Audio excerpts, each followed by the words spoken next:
Imagine, t'es assis à ton bureau, il est 19h30, t'as encore 3 heures de boulot devant toi et tu scrolles sur ton téléphone pendant ta pause de 5 minutes. Tu tombes sur un gars de ton âge sur Instagram qui voyage à Bali en parlant de revenus passifs et de liberté financière. Et là, dans ta tête, tu te dis « Mais comment c'est possible ? Je travaille 50 heures par semaine, j'ai un bon diplôme, je fais tout ce qu'on m'a dit de faire et je galère toujours à épargner 300 € par mois. » Alors tu te mets à chercher. Tu regardes des vidéos sur le dropshipping à 2h du matin, tu télécharges une app pour investir en crypto, tu commences 3 side hustles en même temps et 6 mois plus tard, t'as gagné exactement 127 € de plus et t'as perdu 200 heures de sommeil. Voici le problème. Ce n'est pas que tu travailles pas assez, c'est que tu fais les choses dans le mauvais ordre. Je m'appelle Mick et je passe beaucoup trop de temps à réfléchir à l'optimisation des revenus. Si t'es quelqu'un qui travaille dur mais qui a l'impression de courir sur un tapis roulant financier, genre tu avances mais t'arrives jamais nulle part, alors assure-toi de t'abonner à cette chaîne et de mettre un pouce bleu si cette vidéo t'aide. Parce qu'aujourd'hui, on va décortiquer ensemble l'ordre exact dans lequel tu dois attaquer l'augmentation de tes revenus. Et je te préviens, ce que je vais te montrer va probablement te frustrer un peu, parce que tu vas réaliser que tu as probablement ignoré les leviers les plus puissants pour courir après les plus sexy. On va parler négociation, changement de job, monétisation de compétences, automatisation et investissement. Mais surtout, on va voir pourquoi l'ordre compte autant que l'action elle-même. C'est parti. Section 1. Le problème de l'ordre inversé. Voici la vérité. La majorité des gens qui veulent augmenter leurs revenus commencent par la fin. Ils voient des vidéos sur l'investissement en bourse, sur les dividendes, sur l'immobilier locatif, et ils se disent « c'est ça la solution, je dois investir ». Sauf que voilà le problème mathématique que personne ne t'explique. Imaginons que tu gagnes 2000 € net par mois. Après tes dépenses fixes, loyer, nourriture, transport, abonnement, il te reste, disons, 300 € à investir. Et on va être généreux. Tu places ces 300 € dans un ETF Monde avec un rendement moyen de 7% par an. Au bout d'un an, tu as investi 3 600 € et tu as gagné environ 126 € d'intérêt. 126 € en un an. C'est pas rien, hein? Mais maintenant, compare ça à une négociation salariale réussie de seulement 5%. Sur 2000 € net, ça fait 100 € de plus par mois, 1200 € par an. Tu vois le décalage? Une conversation de 15 minutes avec ton boss peut te rapporter presque 10 fois plus qu'une année entière d'investissement discipliné. Et pourtant, 63% des Français n'ont jamais négocié leur salaire selon une étude de Robert Half en 2023. Jamais. Pas une seule fois. C'est complètement irrationnel quand tu y penses, mais c'est pas un problème de logique, c'est un problème de psychologie. Section 2. Étape 1. La négociation. Commençons par le levier le plus sous-utilisé et le plus puissant, la négociation. Maintenant, tu vas peut-être te dire « Ouais, Nick, mais moi j'ai déjà essayé de demander une augmentation et on m'a dit non. » Ok, je te pose une question. Tu as demandé une augmentation ou tu as négocié? Parce que c'est pas la même chose. Demander, c'est dire « Est-ce que je pourrais avoir une augmentation, s'il vous plaît ?» et attendre que l'autre personne décide. Négocier, c'est arriver avec un dossier. C'est dire « J'ai généré X résultats pour l'entreprise, j'ai pris Y responsabilités supplémentaires, le marché paye Z pour ce type de poste et je propose qu'on ajuste ma rémunération à ce niveau. » Selon une étude de Glassdoor, les employés qui négocient leur salaire gagnent en moyenne 5 000 à 10 000 € de plus par an que ceux qui acceptent la première offre. Sur une carrière de 40 ans, avec les augmentations successives qui se basent sur ton salaire de départ, ça peut représenter 500 000 € ou plus. Un demi-million. Pour avoir eu le courage de parler pendant 15 minutes. Les entreprises s'attendent à ce que tu négocies. Elles ont généralement une marge de manœuvre de 10 à 20% sur les offres salariales. Quand tu acceptes sans négocier, tu laisses littéralement de l'argent sur la table. Mais voilà le blocage psychologique.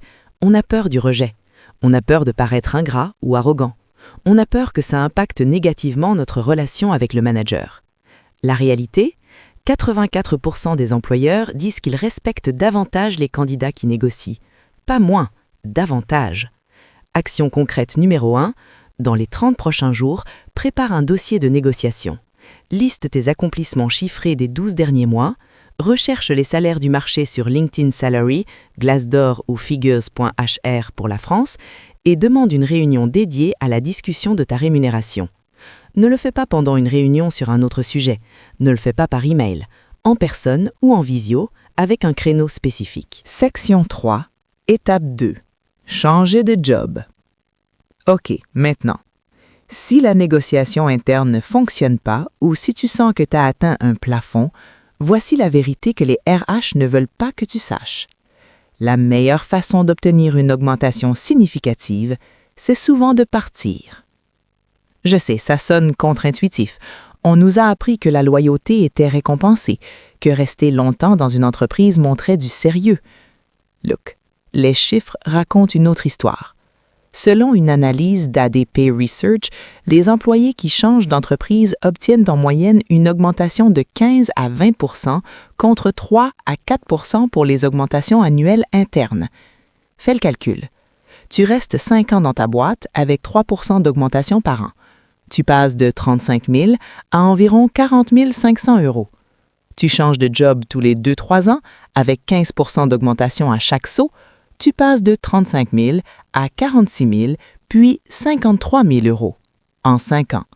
La différence est massive. Mais attention, c'est pas une excuse pour devenir un mercenaire sans aucune conscience. L'idée, c'est pas de changer tous les 6 mois. Ça fait peur aux recruteurs et ça t'empêche de développer une vraie expertise. Le sweet spot, 2 à 4 ans par poste. Suffisamment long pour avoir des résultats concrets à montrer, suffisamment court pour capturer les gains du marché. Je suis bien dans mon entreprise, j'aime mon équipe, je veux pas partir. OK, alors utilise le marché comme levier. Va passer des entretiens ailleurs, obtiens des offres et reviens voir ton employeur avec des données concrètes. J'ai reçu une offre à 55 000 € ailleurs. J'apprécie mon travail ici et je préférerais rester. Est-ce qu'on peut discuter d'un alignement de ma rémunération? C'est pas du chantage, c'est de l'information. Tu donnes à ton employeur une chance de te retenir. Action concrète numéro 2. Même si tu es satisfait de ton job actuel, passe au moins 2-3 entretiens par an. Ça te maintient sharp, ça te donne une vision du marché et ça te positionne comme quelqu'un qui a des options. Les gens avec des options négocient différemment. C'est psychologique. Section 4, étape 3, monétiser tes compétences. Maintenant, on rentre dans la territoire du side income. Et c'est là que je vois le plus de gens se planter magistralement. Ils lisent un article sur le dropshipping, ils regardent une vidéo sur les NFT, ils entendent parler d'Amazon FBA et ils se lancent dans un truc qu'ils connaissent pas, qui les intéresse pas vraiment, juste parce que quelqu'un sur Internet leur a dit que c'était profitable. Here's the thing. La monétisation la plus efficace, c'est celle qui part de ce que tu sais déjà faire. Tu travailles dans la comptabilité, il y a des indépendants et des petites entreprises qui ont besoin de quelqu'un pour gérer leurs finances le soir et le week-end. Tu maîtrises Excel comme un dieu, il y a des gens prêts à payer 50-100 € de l'heure pour des formations ou des automatisations. Tu parles 3 langues, le marché de la traduction et du tutorat en ligne est énorme. L'erreur, c'est de chercher le side hustle parfait. Le bon side hustle, c'est celui qui exploite tes compétences existantes avec le minimum de courbes d'apprentissage.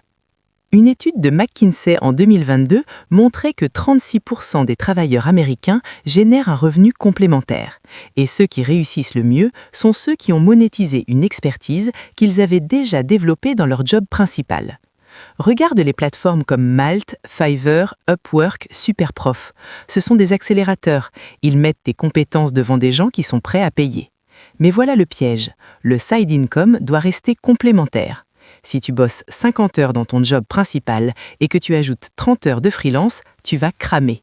Et quand tu crames, tu performes moins dans ton job principal, tu perds tes augmentations et le calcul global devient négatif. Le but, c'est 5 à 10 heures par semaine maximum au début, assez pour générer 500 à 1500 € par mois sans sacrifier ta santé mentale. Action concrète numéro 3. Fais une liste de 5 choses que tu sais faire et que d'autres personnes galèrent à faire. Puis va sur LinkedIn et tape ta compétence plus freelance et regarde ce que les gens facturent. Tu vas probablement être surpris de la valeur de ce que tu considères comme normal.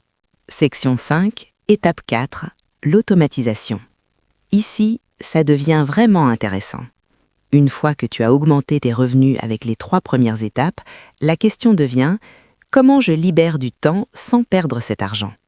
Parce que voilà la réalité, il y a une limite au nombre d'heures que tu peux travailler.